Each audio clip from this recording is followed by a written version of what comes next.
Mark సువార్త 10వ అధ్యాయం మీరు ఇంటికి నాకు చదవండి. ప్రభువా, పరలోక రాజ్యంలో ఇప్పుడైతే ఎట్లా ఉంటున్నాము,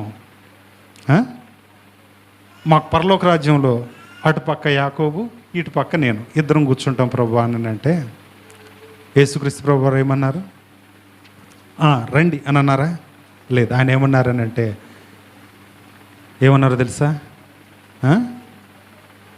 నా గిన్నెలోనిది మీరు, నా పాత్రలోనిది మీరు త్రాగలేరు, నేను చేసేది ఏది కూడా మీరు చేయలేరు అని అంటే వాళ్ళు అంటారు కదా, మేము చేయగలం ప్రభువా అని అన్నారు.